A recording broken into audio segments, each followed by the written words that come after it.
décision Cour suprême ci baatal 18 bi ñu dëgmal ci leen ko war a joxe mais ba léegi mais est-ce que tamit Abbas ngeen di jàpp nañ Abbas moo nar a nekk maire bi nga xamante moo nar a gën a gàtt carrière ci l'histoire politique du Sénégal ci ay maire mais est-ce que tamit jàppoon ni kàddu yi Elma yëkkati keroog di wax ni bu ñu rëddee ñu effacé du leen effacé dañ leen di effacé doog a rëdd li premier ministre ci waxoon ci wàllum justice est-ce que loolu ak installation Abbas bi du influencer li nga xam ne mooy décision bi Cour suprême war a jël le 18. mënu ko influencer.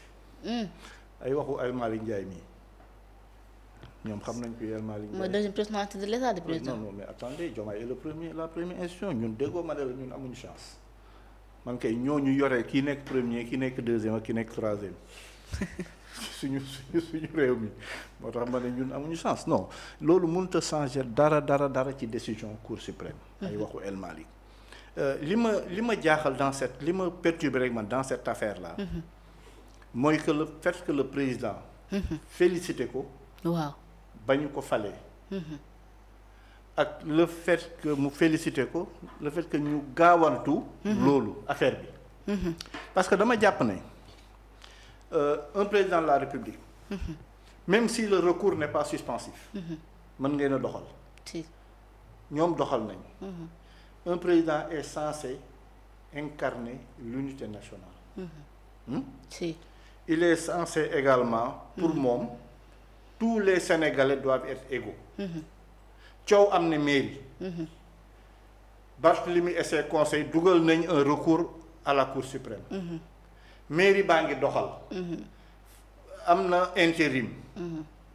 d'accord bàyyi leen ñu def seen élection. ñu def seen nangam. Abbas gagné. encore que c'est illégal. Parce que le maire doit être élu au suffrage universel direct, comme le président de la République et le député. loolu la texte yi wax. le collège des conseillers municipaux là waruñoo fal maire. loolu la texte yi wax. donc bu dee ci loolu rek élection bi jaarul yoon. kon Abbas il n'est pas légitime. il n'est pas légal. il n'est pas légal. waaw amul légalité. léegi yow président ñu fal ko ci saase. nga féliciter ko man ma pose problème. dès l'instant déglu boo ko félicité. le 18 Cour suprême weddi loolu. day weddi waale sa signature yow. bien sûr te loolu warul. na waru ko de moom. yow yaay président. mënoon naa xaar moom président mënoon naa xaar. ba ñu Cour suprême dàq li Barth bëgg. non Barth allez-y vas-y sa affaire bi doxul du point de vue kii non c'est lui le maire. tout à fait nga jël sa kii nga félicité ko. félicitations Abbas la mairie nangam. bien sûr mais tey bu ñu demee ba Cour suprême ne non Abbas ne peut pas être maire. son élection est illégale et installé waat Barth. j'imagine même pas ça. te yow félicité nga ko ba pare te wóor na ma ne doo félicité Barth. ah non. xam nga du félicité Barth. donc yamalewu leen. président du am comportement yooyu. tout à fait. donc man loolu daf ma jaaxal. te daf ma jaaxal même ci quelqu'un qui est entouré. vraiment. à quoi sert Mimi par exemple. à quoi sert Marito. à quoi servent ces gens-là qui sont autour de lui. est-ce que loolu naqar na leen tamit ñoom. parce que man dafa wóorul. loo xam ne mi ngi ci loxoy yoon. xaaral ba yoon vidé ko. nga soog a féliciter. bien sûr c'était mieux loolu moo ma ci jaaxal. la félicitation du président dès les premières heures. beneen bi mooy xaw ma nan la ñuy def ak la mairie. parce que le maire dañ koo fal comme ni ñu ko fale moom ni ñu fale président fale ko député. donc ça peut poser problème. mais je crois que Cour suprême va trancher et puis le 18 ñëw na. waaw léegi mu ñëw de.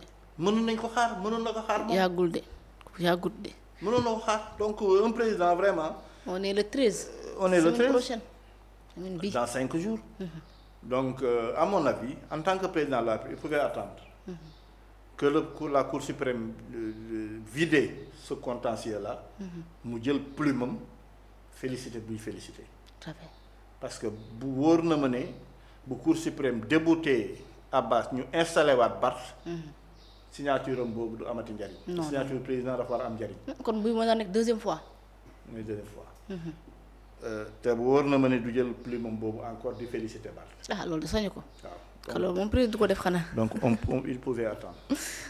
alors ginnaaw politique ñu wax ci wàllum justice mais dañ koy dooree l'affaire Farba Ngom nga xam ne jamono ji yëpp ñu ngi alerté sur son état de santé depuis le 7 août ba léegi ñu def ay rapport expertise médicale ay contre expertise mais ba léegi même résultat li ñuy jot démb nag jeudi Farba doon na janook ñi nga xam ne moo di le pôle judiciaire financier waaye nag lañ ca mën a jàpp mooy que ni ñoom dañoo rejeté waat liberté provisoire bi nga xam ne ay avocats ñu ngi ko doon sàkku mais dañoo décidé ngir interner ko ca pavillon spécial mais nag ci saa si ñoom bi ñu tëbbalee notification bi ñoom avocat Farba ci leen daal di interjeté waat beneen appel ci saa si parce que d'accord ñu li nga xamante ni si moom la dogal bi parc bi ji alors mbirum Farba aussi gis nga kilifa di ñu ci bëri ci alerté pour ñu génne ko balaa mos ba di ko dal ci biir kaso lan moo ci nekk actuellement la responsabilité de l'État ci wàll woowu. ah est-ce que état am na ci responsabilité. xam nga nag mbirum Farba bi contrairement à beaucoup de Sénégalais. man dama koy xool ci angle yu bari. waaw pour deux raisons. D'accord. benn bi mooy en matière de deniers publics de détournement de deniers publics. article 140 du code de procédure pénale. daf ci indi rigueur bu doy waar. D'accord. bu doy waar. Le mandat de dépôt est obligatoire. mais pour may nit ki liberté provisoire. daf ci teg ay conditions. ah oui. il faut un certificat médical. Et il faut que le certificat médical, précisément les médecins qui le font, disent expressément par exemple que son état est incompatible des rigueurs de la prison, incompatible avec la détention. Et même incompatible même avec une hospitalisation qui est en milieu hospitalier. D'accord. Une détention en milieu hospitalier. Il faut démontrer ça. Ba pare am na jurisprudence. D'accord. Y a la jurisprudence numéro 25 du 17 février 2009. Quelqu'un qui est bu cour d'appel accordé loon je connais le nom mais du ma wax turam quelqu'un bu cour d'appel accordé loon liberté provisoire qui était en détention. Cour suprême dafa casser décision boobu. Ne la cour d'appel a mal apprécié la portée de l'article 144 du code de procédure pénale. Lii tax ñu bàyyi la. mooy dañuy démontrer. que mënoo nekk prison. mënoo nekk même dans un milieu hospitalier. Ok. L'affaire est plus complexe que ça. kon ni ñu ko jàppee demeewul noonu. Souvent ñun bu ñuy wax. l'affaire là est viciée par la politique. des deux camps du pouvoir comme de l'opposition. Tout à fait. Parce que suma copain bi moo demoon Fouta. C'est mon ami faut pas je l'aime bien son coup. moo demoon Fouta. neexut a bañ nag. waaw loolu daal moo demoon Fouta mu ne non celui-là jarul kii. Il va se retrouver en prison. wax jooju moo yàq dossier Farba. Si. Ça a été vicié par la politique. ba loolu amee ñu teg ci ay fan wala ay weer. ñu jàpp Farba tëj ci kaso bi. ñu ne règlement de compte la. et puis ñi koy wax mooy le camp du pouvoir et war nañ ko wax. parce que daf koo wax loolu am. te bi mu koy wax il était premier ministre. Tout à fait. Quand vous êtes premier ministre vous dites que nangam ak nangam loolu am. dañ naan c'est sur ordre. Si. yow yaa tax. beneen camp bi ñoom it ne wéy duñ ko bàyyi dafa détourné te dara leeru leen ci. duñ ko bàyyi moom moo fi taxawoon ne nangam jël naa xawma lan loolu seen wax yooyu ça ne lit pas le juge. gis nga jurisprudence bi ma fi wax sànq. dafa am. jurisprudence bu 2009 la mu am beneen jurisprudence 2014 ok ci beneen waay cour suprême cassé décision boobu ne cour d'appel da ngeen ko may liberté provisoire te démontré wu leen ne kii mënta nekk hôpital mënta nekk prison. ok c'est extrêmement compliqué donc c'est l'article 140 CPP qui organise l'affaire. d'accord. te c'est d'une rigueur implacable. waa ji rejeté liberté foofu la koy teg du point de vue de la justice c'est légal. d'accord. mën na ko koo bañ a may. parce que lu tax gisagul xëy na luy tax du ko may. moo koo mën a may tout à fait. su ma sañoon mu may ko.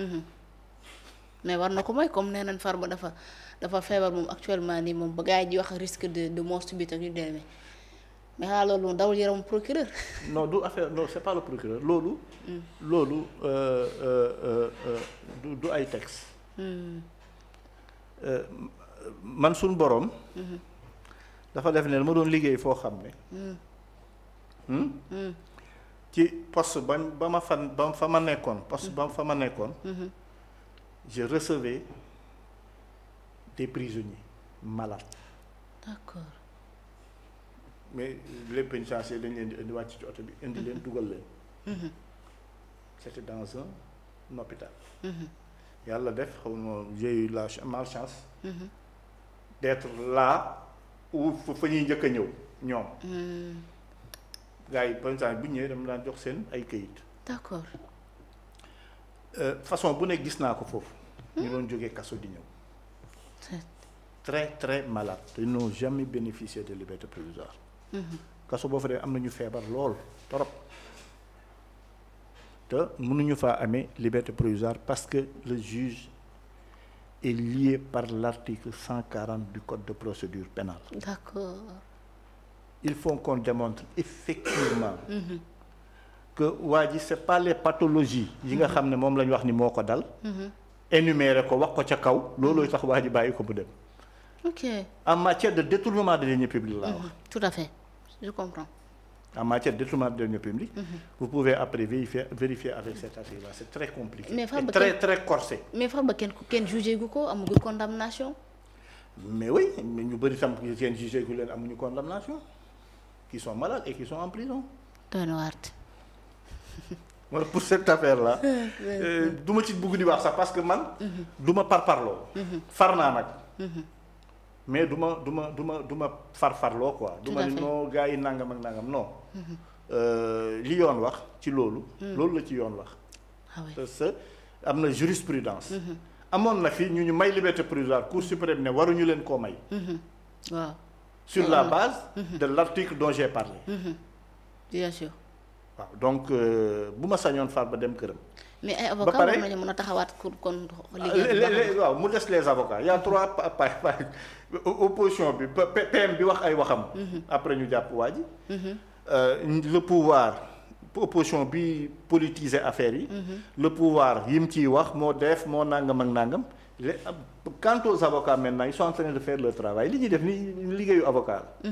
waaye dañ ko war a bàyyi kii conférence de presse. après oui on a déposé non ils font leur travail et c'est très bien. tout à fait. waaw et c'est très bien. mais bu kenn jàpp ne nag man Farba dafa am sax lu ñu liyee. loo xam ne parce que Agnam la dëkk Agnam Siwal.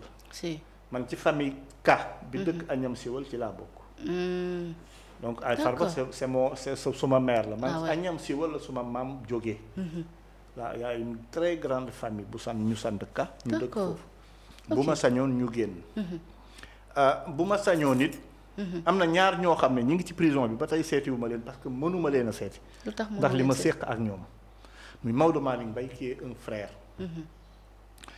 Maodo lu ne ñoo bokk Thiès. mooy doomu borom Sénégal Tour de wala du moom. déedéet kii mooy borom Sénégal Tour Dan Sarr. ah d'accord Mouhamadan Sarr. ok.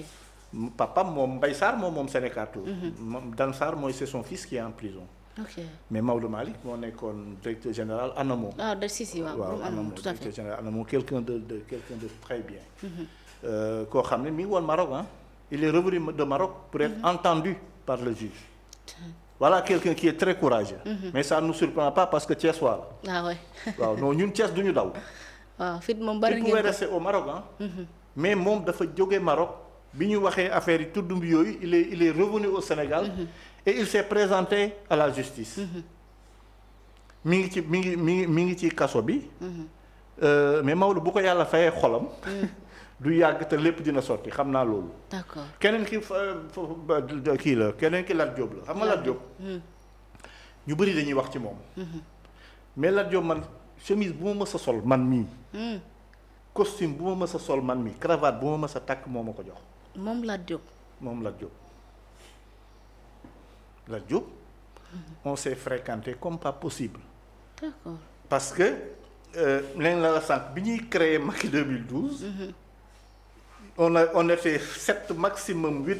Alassane Cissé que tu connais. waaw. Alassane Cissé que tu connais il parle beaucoup de toi. oui sama xarit Alassane mais noonu la mel. Alassane Cissé que tu connais. Lat Diop Maguette Ngom. man. Danfa. on était tout le temps ensemble. Salé Mamadou Salé wala bokk ci woon. Mamadou Salé oui mais Mamadou Salé xam nga mag la. waaw mag la kii la mais nous on était les jeunes du groupe quoi. on se rencontrait on échangeait chez Lat temps yooyu Lat mi ngi dëkk Mermoz ci VDN bi. ñu bëri xamuñu loolu. d'accord mi ngi dëkk Mermoz ci VDN bi. dañ fa daan dem su ma mësaan dem mu ne ma sa waay kii yaa ngi nii en la dindi si comme xam nga les administrateurs. si les sortants de l'ENAM la. loolu laa ko doon tooñe quoi. mais xol bu day xolam moo ëpp Sénégal. macha allah. donc quelque xam naa ko man Lat mën naa wax ci moom. mën naa wax ci moom bu baax a baax doon dem Guédiawaye seen kër. fekk fa yaayam fekk fa papam. on a fait même des déplacements maa ngi moom à l'intérieur du pays. ànd nañ Touba ci dëkk bu sell ba maa d'accord donc xam naa Lat. ñaar ñooñu ba tey dew ma seeti leen parce que mënuma leen a gis ci kaso bi. waaw mais xam donc bu ma sañoon. ñoom ñu ñëpp dinañ génn mais des fois. la loi c'est la loi. la loi c'est la loi kenn mun ci dara. et ñu éviter. di politiser les dossiers là. tout à fait. waaw day yokk ay lëndëm ay jaxasoo ak yooyu rek mais. te du am njariñ. mais nag doyen le cas de Lat Diop ci xaw na doy waar parce que ba léegi ni mu ngi sàkk confrontation depuis loolu mais mën a gu xam. mais Lat Diop kaawam ëpp na waar. au moment où Mohamed Dieng ñu ngi ko épinglé ci rapport CENTIF. gars yi waxuñu ci mais Lat Diop kii moom ëpp na waar. mais man bi ma déggee. Cheikh Yérim mu ne kenn plainte ko. Lat Diop n'est pas retenu pour ay détournement de deniers publics. non. moom jàppuñu ko ci yooyu. man li ma doon dégg mooy waa ji daf ko plainte wala waa ji dénoncé ko wala dara.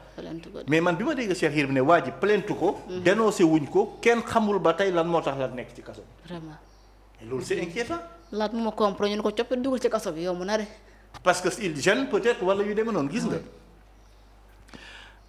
un pouvoir qui utilise les leviers. de ce même pouvoir là. pour détruire ay adversaires politiques. wala de détruire la presse. wala ngay jéem a xiifloo nit ñi. pour ta survie. da ngaa xamul li xew mais doo yàgg ca réew moomu. bien sûr loolu man maa la ko wax.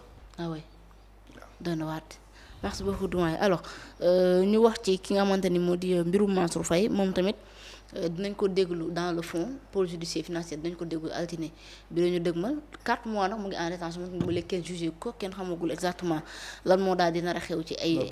ci ëpp na 4 mois waaw normalement bu ko ëppul tamit mat na ko ba léegi nii Mansour Faye bàyyeeguñ ko li ñu koy toppee nag moo nekk mbirum surfacturation 2,7 milliards de francs CFA doyen Mansour Faye aussi il est maire te gars ñu ngi commencé di waajal terrain bi pour 2027 bu fekkente ni ci élection dina am ou pas